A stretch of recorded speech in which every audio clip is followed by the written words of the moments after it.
hoje, o texto que lemos, é Jonas, então, saindo da cidade após esse cenário. Ele havia pregado, o povo havia se quebrantado, Deus havia salvado uma cidade, Deus havia produzido um gigantesco avivamento naquela cidade. E agora nós vemos como que Jonas vai reagir ao que Deus fez.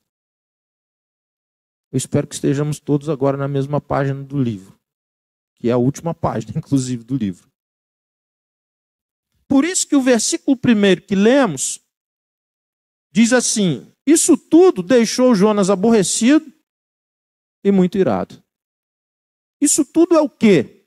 Toda essa história que eu acabei de dizer, especialmente o fato de que Deus salvou os ninivitas. Ao invés de destruir, ao invés de condenar, ao invés de exercer juízo, Deus salvou. É a primeira vez na história que um pregador fica triste, aborrecido e irado pelo sucesso da sua pregação. Ele ficou frustrado porque a pregação deu certo. Deu certo aos olhos de Deus, não aos olhos dele, que queria ver a condenação daquele povo. Versículo 2. Deus tem um jeito peculiar, um jeito bacana, interessante de muitas vezes tratar com as pessoas. Deus faz perguntas para elas. Deus fez perguntas para Adão e Eva. Deus fez perguntas para Jó. Tem muitas histórias da Bíblia que Deus, ele vai fazendo perguntas e, na verdade, não que ele não saiba as respostas, mas perguntas que promovem uma reflexão e, na verdade, para que a pessoa coloque para fora aquilo que está dentro do coração dela.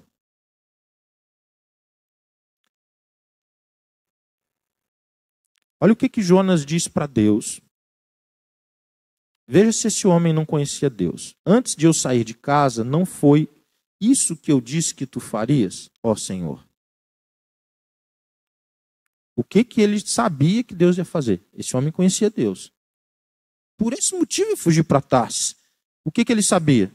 Sabia que és Deus misericordioso e compassivo, lento para se irar e cheio de amor. Estás pronto a voltar atrás e a não trazer calamidade ou punição ou justiça. O problema de Jonas é que Deus era misericordioso. E ele era misericordioso com pessoas que ele não tinha misericórdia alguma. Esse era o problema de Jonas.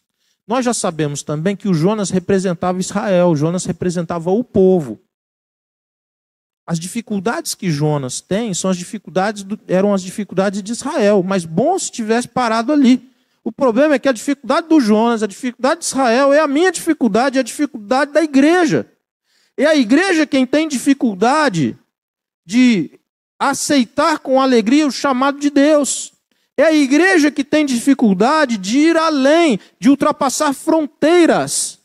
E não apenas fronteiras geográficas, mas fronteiras culturais, fronteiras geracionais, fronteiras relacionais. Somos nós que nos fechamos num ambiente muito seguro e confortável e nos acomodamos ali. E quando Deus diz, vai, ultrapassa a fronteira e a mensagem precisa ser levada até eles, nós resistimos, nós rejeitamos, nós nos acanhamos. Se a história fosse só do Jonas ou apenas de Israel, não teria efeito para as nossas vidas, mas infelizmente tem.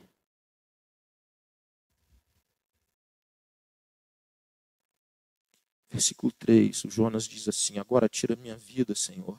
Para mim é melhor morrer que viver desse modo. A pergunta que alguém pode fazer aqui é o seguinte: mas pastor, você não falou que o Jonas tinha se arrependido? Que o Jonas estava com o coração duro, que ele queria morrer, tanto que ele mandou jogarem ele do barco e tal. O que ele queria? Ele queria morrer. Agora o Jonas está aí de novo querendo morrer. Ele não tinha se arrependido.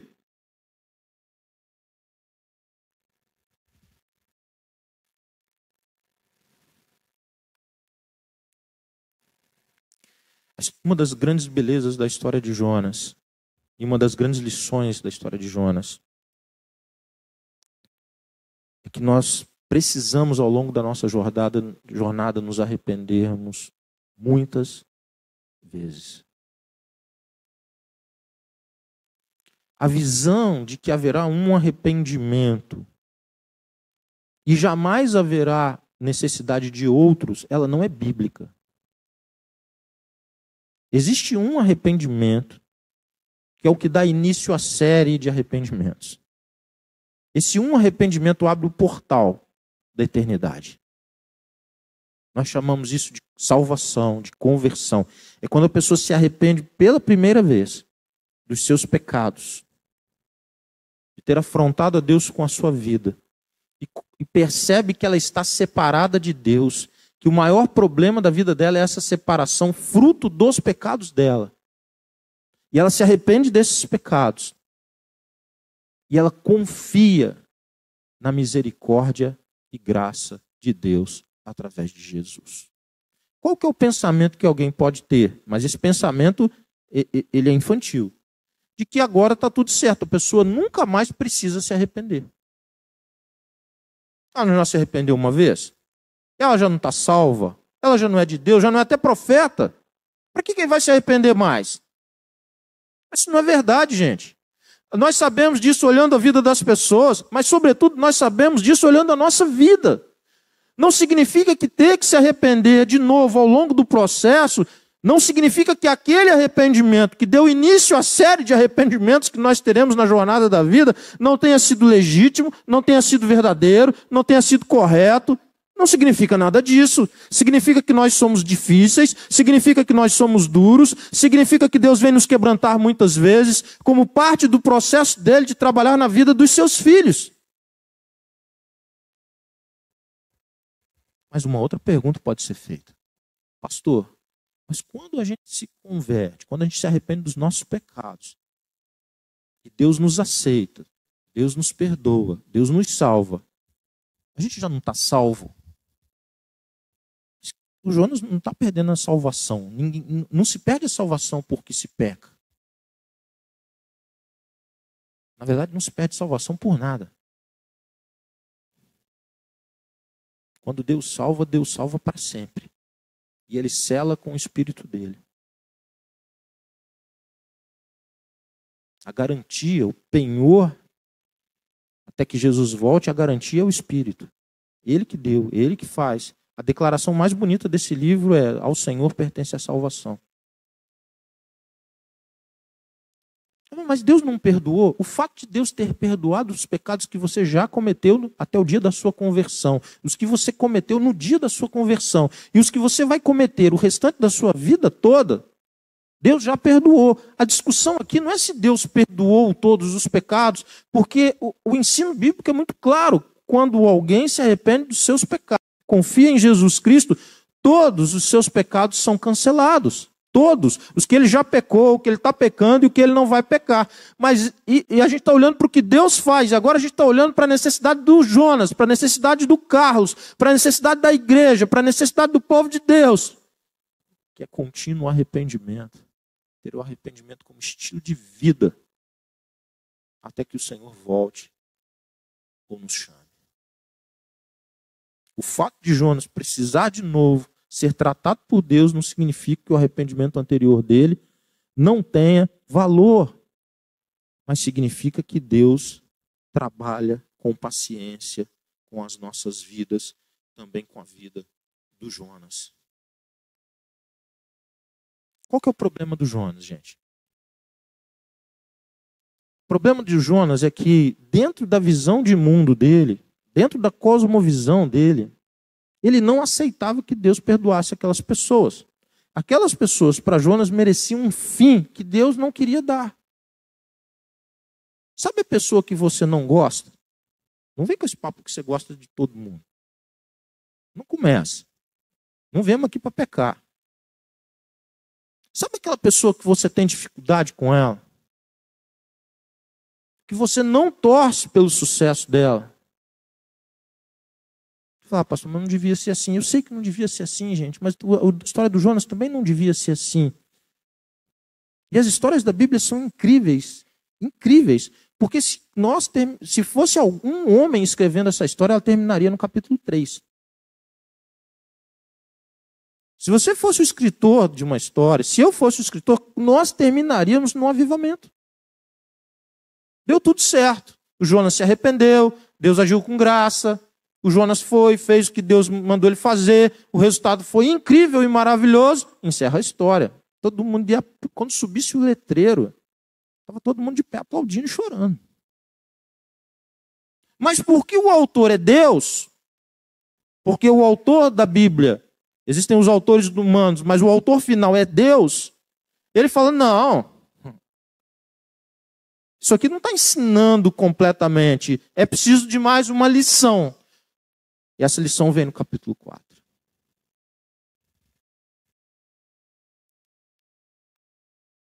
O que há de errado com Jonas? Jonas quer punição. E Deus quer agir com misericórdia para salvar.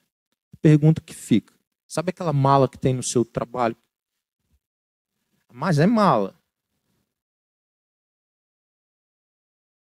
Que quando você pensa nela no domingo à noite, que você vai ter que topar com ela na segunda-feira, já dá aquele... Pensou aí? Pensou, né? Beleza. Se você chegar lá amanhã e ela contar a experiência da salvação dela. E se ela... Se o assunto amanhã do ambiente do seu trabalho for esse, se na hora do almoço alguém disser, o fulano passou para crente, agora ele é irmão igual você, ela é irmã agora igual você, vai lá falar com ela, como que você reagiria? Como que isso cairia para você? Porque, obviamente, se dependesse da sua oração para ela ser salva, ela nunca seria salva. Porque muito raramente nós oramos por pessoas de quem nós não gostamos, a não ser para que Deus carregue. Leva, Deus. Não é assim? Olha como nós somos parecidos com Jonas, gente. A gente olha o Jonas, Jonas, francamente, hein? Ninguém tem espelho em casa aqui. Esse livro, quando revela Jonas, ele coloca um espelho diante de nós. Por isso que não termina no capítulo 3. Quem nunca aqui viveu uma experiência de um livramento grande de Deus, livramento mesmo assim de Deus, uma situação difícil, seja na área da saúde, seja na área financeira, um livramento de Deus, uma resposta de Deus, coisa parecia que ia dar mal, ia dar falência, ia dar morte, e era um fim não desejado, mas Deus agiu, e Deus transformou, e Deus deu o livramento, Deus deu a vitória, e aí o seu coração queima e pulsa e se enche de um quebrantamento, de uma confissão e de um desejo assim, eu quero santificar a minha vida. Após um livramento de Deus, um cuidado especial de Deus, você fica assim cheio de um desejo de santificação. Eu preciso orar mais. Eu quero ficar mais com esse Deus. Olha como é que esse Deus agiu aqui. Eu quero dar mais glórias a esse Deus. Eu quero contar essa história para as pessoas. Eu quero ler mais a palavra. Eu quero ter uma vida assim mais santa, mais dedicada a Deus. Eu preciso trabalhar mais para Deus. Isso durou quanto tempo? Quanto tempo depois desse livramento magnífico que Deus fez, esse desejo ainda continuava em alta? Essa é a história de Jonas. O Jonas no aperto tem um quebrantamento gigantesco. O Jonas na boa, o coração começa a endurecer de novo. Ele começa a dar respostas espirituais ruins. Mas é o Jonas. É só o Jonas que é assim. Essa é a nossa história, gente.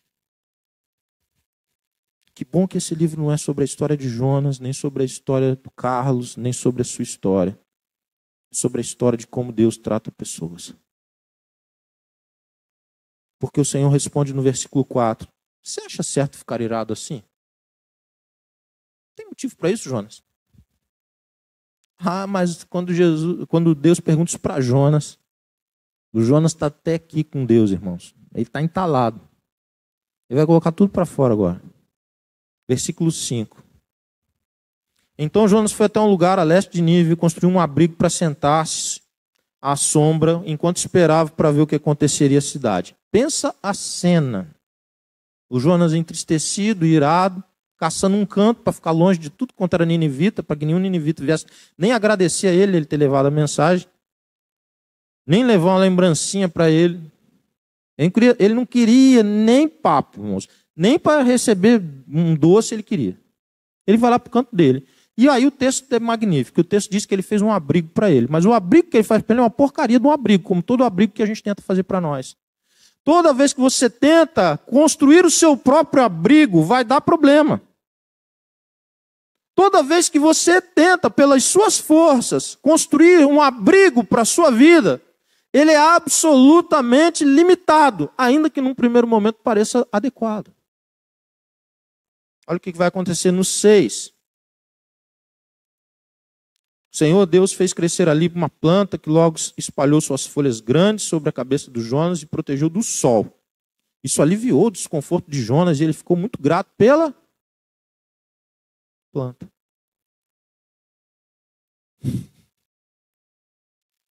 Está grato pela planta.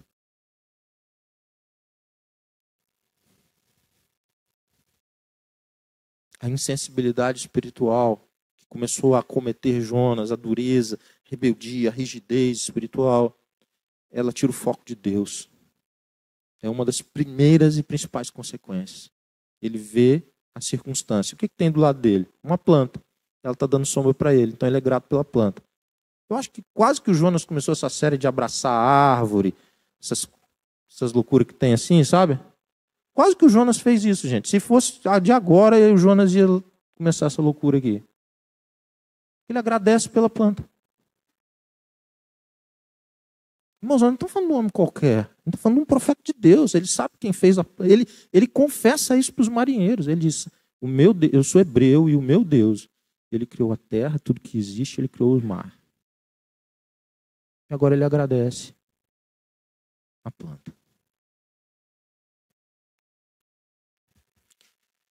A quem você é grato? Qual foi a sua última expressão de gratidão por alguém que lhe tenha feito um bem?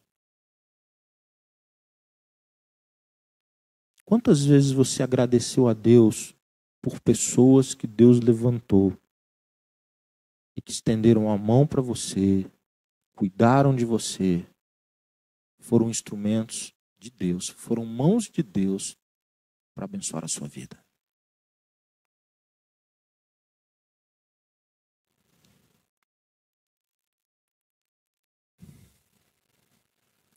Jonas é muito revelador em um processo de amadurecimento do povo de Deus e também na igreja.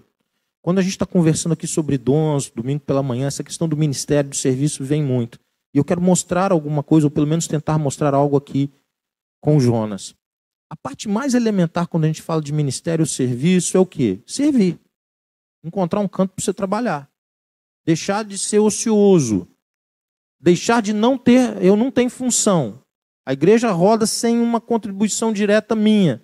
Isso não deve ser assim. Há um espaço para você. Há um espaço para todos. Deus dá dons a todos através do seu Espírito. Ele chama a todos para servirem. O local é diferente, mas não tem mais importante ou menos importante. E muitas vezes nós servimos ou participamos de atividades da igreja ou coisas assim por obrigação. Quando o grande peixe cuspiu Jonas na praia, ele estava quebrantado. E ele atendeu ao quê? Ao chamado. Deus mandou pregar em Nínive. Ele pregou? Pregou. O que falta agora? Se alegrar em servir.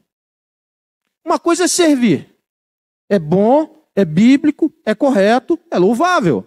Não é um erro. Ao contrário, é o começo do acerto. Mas ainda não é a plenitude desse acerto. O Jonas está no processo, e é por isso que ele vai se arrepender, porque durante o processo exige arrependimento, porque nós falhamos, nós erramos, nós somos como Jonas, mas Deus não desiste de nós. A mesma misericórdia que ele derramava sobre os ninivitas, ele derramava sobre a vida do Jonas, e ele derrama sobre a sua vida e sobre a minha vida. Ele é o Deus de misericórdias. Qual era a próxima lição do Jonas? Não era servir. Se alguém olhasse só a estatística do Jonas, ele foi trabalhar? Foi. Ele chegou no horário? Chegou. Ele fez a função que deveria fazer? Se fosse olhar a estatística do Jonas, estava bom. O que não estava bom? É que ele não se alegrava com Deus, ele não se alegrava em ser instrumento de Deus, ele não se alegrava com a glória de Deus, ele não se alegrava com o fato de Deus estar sendo glorificado no meio de um outro povo. Ele estava mais interessado na punição de quem ele não gostava do que na exaltação e glorificação do nome de Deus. Ele servia, mas ele não tinha alegria em servir.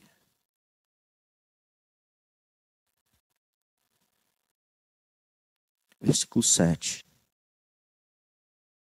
No dia seguinte, porém, ao amanhecer, Deus também mandou uma lagarta. Tem gente que não gosta de lagarta, né? Tem fobia de lagarta. Muita gente tem. Eu acho que o Jonas passou a ter depois desse dia aqui, tá? Dá uma olhada. Ele estava felizão com a planta, né? Ele estava grato pela planta. Ah, você está grato pela planta, né? Tá bom. Ela comeu o talo da planta, a lagarta. Olha que lagarta, gente. Tanta coisa para comer, ela comeu justamente o talo daquela planta. Que secou. Quando o calor do sol se intensificou, Deus mandou um vento leste quente soprar sobre Jonas, um vento do deserto. Pensa um vento quente, irmãos. Pensa Joinville, janeiro. Não está ventando, você está reclamando. Aí Deus manda um vento quente ainda. Sem vento já não estava bom, mas quando ventou, ventou quente. É o estado do Jonas. Mas o Jonas, ele ainda estava numa situação mais vulnerável. Porque ele havia ficado 3 dias lá dentro da barriga do grande peixe, 3 dias sem luminosidade, 3 dias sem tomar sol. Ele estava pálido, ele estava com a pele branquinha, ele não tinha passado protetor. O Jonas estava no sol, sem cobertura, porque o abrigo que ele fez, agora a gente vê que não vale de nada. E aquilo que Deus fez, ele não deu a glória devida, não reconheceu, Deus tirou como parte do tratamento do caráter dele. Ah, se ele estava nervoso, você pensa como é que o homem não ficou. O texto vai dizer para nós. O sol bateu em sua cabeça até ele sentir tão fraco que desejou morrer. Quando ele estava tentando se recuperar daquele desejo de morte, irmãos, veio um calor que agora ele quer morrer de novo.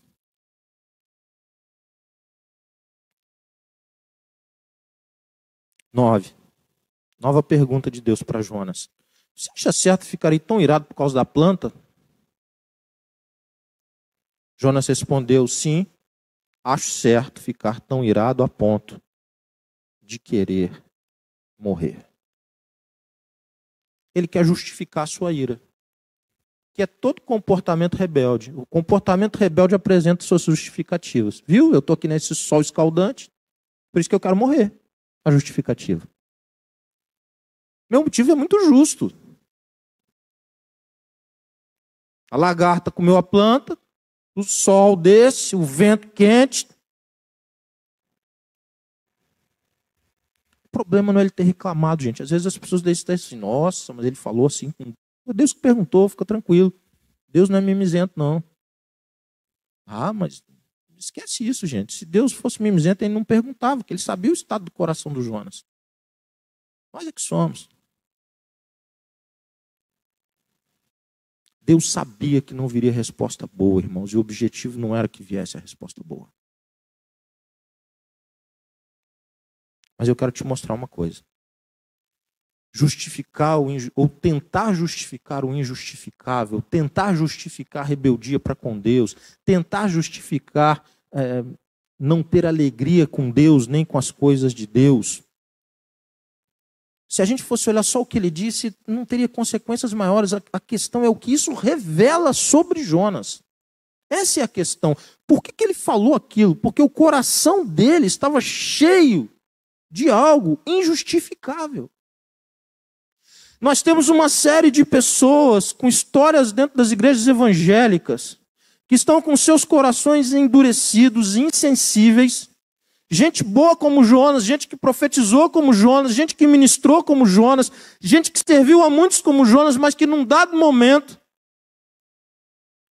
resistiu a algo que Deus queria fazer, depois fez, mas não se alegrou, e que hoje está de canto, aborrecido com o calor, aborrecido porque a plantinha morreu, sem de fato perceber que é injustificável ser rebelde para aquele que te salvou, para aquele que age generosamente com você todos os dias, para com aquele que age misericordiosamente para com você a cada manhã. Ele é o único motivo de não termos sido consumidos.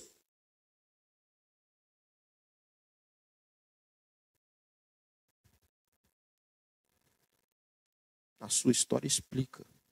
A história do Jonas explica, mas não justifica.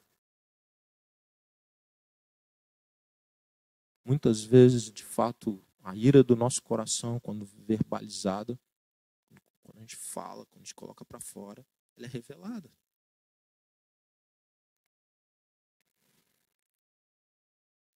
Muitas vezes nossa ira revela que gostamos mais do conforto,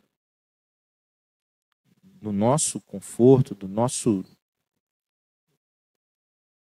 do que propriamente de fazer aquilo que Deus quer que seja feito, do que ver o nome de Deus sendo exaltado, glorificado, vidas sendo transformadas e cidades sendo salvas. É um tipo de idolatria, irmãos. É um ídolo do coração. Quero compartilhar algo com os irmãos que estão aqui há mais tempo, vão se lembrar dessa fase. Né? Eu tive uma fase muito desafiadora aqui na igreja. Muitas já, de muitos momentos. Mas uma que me fez lembrar. Quando eu trouxe a proposta de nós multiplicarmos a igreja abrindo o Petrópolis. Era uma forma de crescimento da igreja que nós não tínhamos experimentado. Nós precisávamos de abrir mão de pessoas, nós precisávamos de abrir mão de pessoas importantes, líderes, gente que servia, gente que tinha laços afetivos conosco, raízes aqui, tudo isso estava inserido.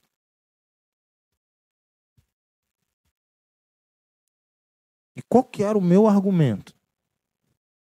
Basicamente, o único argumento para convencer a igreja de dar esse passo, que eu não poderia dá-lo sozinho. Precisava do entendimento, do apoio de vocês.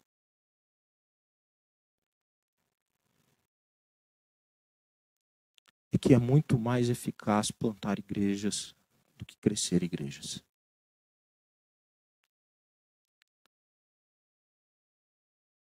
É muito mais eficaz. Nós nunca atingiríamos aquelas pessoas que são atingidas no Petrópolis, irmãos. Não atingiríamos.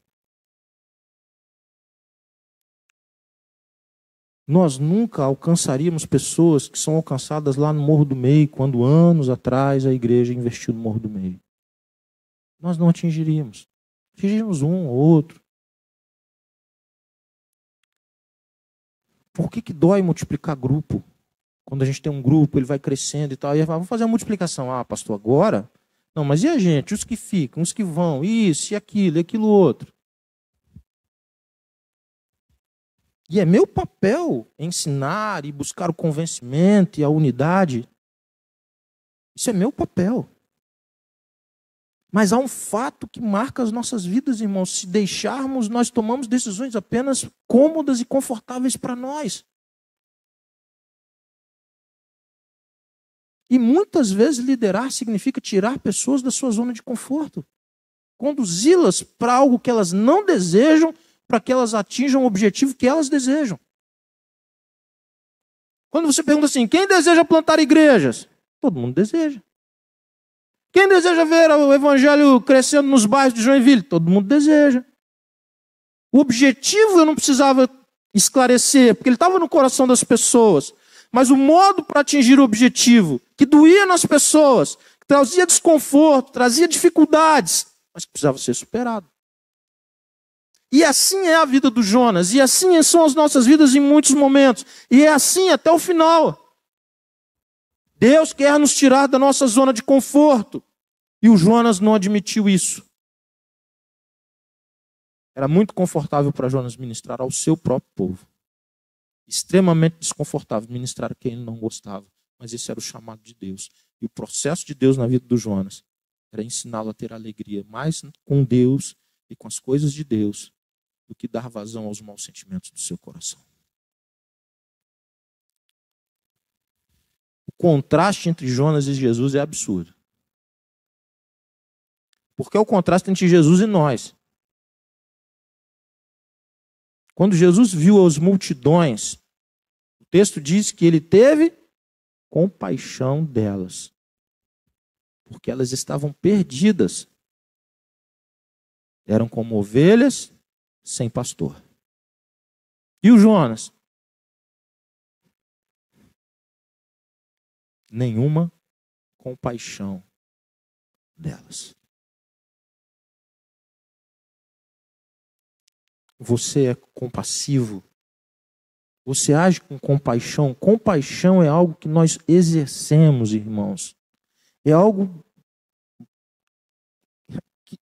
que nós temos a oportunidade de praticar. É como o perdão. A compaixão é como o perdão. A gente não tem muita oportunidade de exercer, perdoar alguém, né? Nós somos pouco ofendidos. Uma vez aqui, outra ali, mas de modo geral a gente vive a vida recebendo pouca ofensa. Quando você é ofendido, é uma baita oportunidade para um exercício que você quase não faz. Eu não estou falando de abdominal não, gente. Estou falando do exercício de perdoar. Quando que você tem a oportunidade de perdoar alguém? Quando que você tem a oportunidade de se parecer com Jesus perdoando o ofensor? Quando que você tem a oportunidade de ser compassivo com alguém, de agir com compaixão com alguém? Essa é a hora. Quero finalizar. 10. Então o Senhor disse, você tem compaixão de uma planta, embora não tenha feito coisa alguma para que ela crescesse, ela depressa apareceu e depressa murchou. Nínive, porém, tem mais de 120 mil pessoas que não sabem decidir entre o certo e o errado, sem falar de muitos animais. Já que ele estava com pena da planta, Deus já colocou uns animais ali no meio do processo. A pergunta termina o livro. Acaso não devo ter compaixão dessa grande cidade? O que Deus está dizendo para o Jonas? O Jonas, a cidade, estima-se que essa cidade tinha mais de 500 mil habitantes, irmãos. Era uma Joinville. Ok? E era muito grande, ela era gigantesca para aquele tempo da história, irmãos. Os 120 mil pessoas, os comentaristas estimam que sejam as crianças que moravam em Nínive. Olha como Deus colocou a questão. Não posso ter compaixão nem das crianças que nunca feriram ninguém, que nunca atacaram ninguém, que nunca... Nem delas eu posso ter compaixão, Jonas. Nem dos animais, Jonas. É para destruir tudo.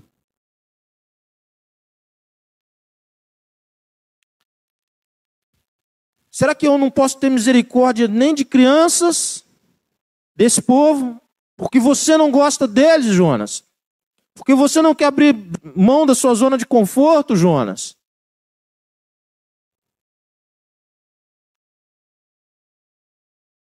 Deus está ensinando o Jonas e a nós a termos compaixão dos diferentes, dos distantes. Porque temos sempre compaixão daqueles que fazem parte da nossa história. Isso não precisa ser ensinado para nós. Nós temos pouca compaixão com quem é muito distante. Nós temos pouca compaixão com quem nos agride ou nos afronta. Quem nos ofende ou magoa. O que o Jonas esqueceu é que o tempo todo ele foi alvo da compaixão de Deus, assim como a cidade de Nínive. Sabe por que nós temos pouca compaixão? Porque nós nos esquecemos o quanto Deus tem compaixão das nossas vidas. Quem se esquece, quem começa a se achar pronto, apto, eu não dou trabalho para Deus, tô suave. Eu sou um filho obediente. Eu sou um filho que não dou trabalho para o pai. Esse sentimento vai tomando conta, e era o caso de Jonas claramente. Jonas recebeu de Deus a mesma misericórdia que os ninivitas receberam. Mas ele fechou os olhos para isso. Esqueceu que a primeira pessoa que foi tratada com compaixão foi ele. Sabe com quem que ele se parece? De um outro personagem bíblico? O irmão mais velho da parábola do filho pródigo. Eles foram separados na maternidade, irmãos. Esses dois aqui foram. Porque o irmão mais velho, ele não tem um pingo de compaixão. Não é do irmão, não. É do pai.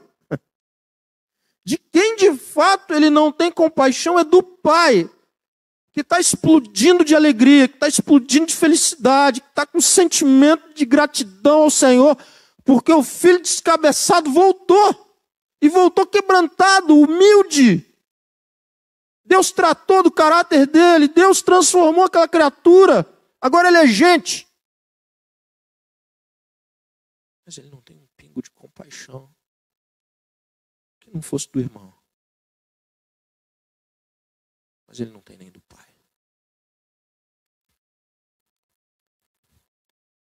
E ele dá uma bronca no pai. Ele, igual o Jonas fez aqui, ele fez com o pai. Para mim, o senhor nunca fez nada. Seu filho descabeçado chegou, já tem um churrascão aí para a galera. E olha que ele não tinha nem visto a roupa, a sandália e o anel. O dia que ele viu aquilo ali, então, ele estava de longe ainda. Para mim, você não fez nada. Quantos anos eu te sirvo aqui? Trabalho igual um escravo aqui. Mas você nunca fez nada para mim. Está tentando o quê? Justificar a rebeldia do seu coração. Vitimismo, que é o nome disso. O nome moderno disso é vitimismo. Fuja desse pecado. Fuja. Ele tem poder para te matar. Quero fechar. Existem tantas lições, mas eu quero fechar em algumas. Primeiro,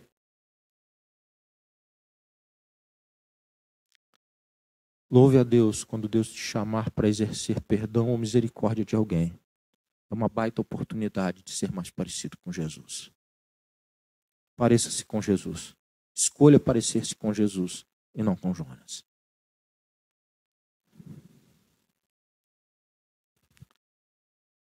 Reveja o seu chamado.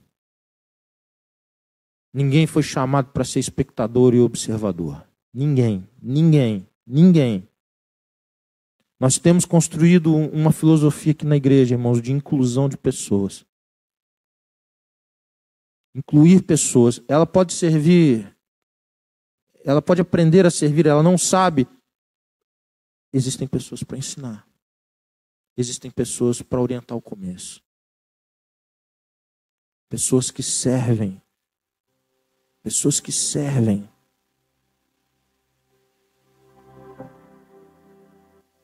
Se parecem com Jesus. Que veio para servir e não para ser servido. Todas as vezes que a gente deixa de servir, nós somos o oposto. O contrário. Nós nos distanciamos do modelo de Jesus, que renunciou à sua condição, que limitou-se a si mesmo, que deixou a sua glória para servir. servir gente chata, servir gente enjoada, servir gente bacana, servir gente assim, assado, mal passado. Para servir. Para a glória do Pai. Para revelar o Pai. Sai do vitimismo.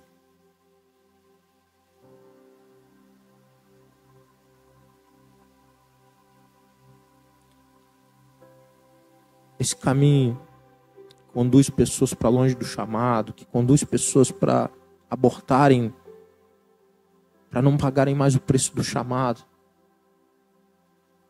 Ele produz insensibilidade espiritual, desejo de morte, aflições. Se o Jonas falasse assim, eu penso assim, conversasse com o Jonas, falasse assim, Jonas, tu estava achando que era difícil demais pregar para os ninivitas? Irmãos, o sermão dele, com todo respeito, o sermão fraco, irmãos. Sem graça, como eu disse quando a gente refletiu sobre isso, é um sermão que ele estava doido, era que viesse juízo mesmo. Ele estava achando demais, ele não se alegrava em pregar para os ninivitas. Tá bom, mas ele, ao não fazer, ao resistir, seja no barco, ou seja agora isolado ali naquele canto, ele estava feliz. Estava realizado. Quando que um homem de Deus, uma mulher de Deus vai se realizar fora do chamado de Deus?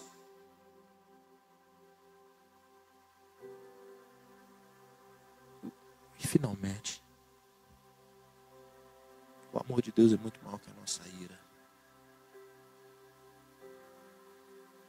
A compaixão de Deus, antes de tudo, é sobre a nossa vida. A paciência maior de Deus é para com as nossas vidas. Submeta-se a Ele. Faça-o com alegria. Trilhe o caminho do arrependimento que te conduz à paz.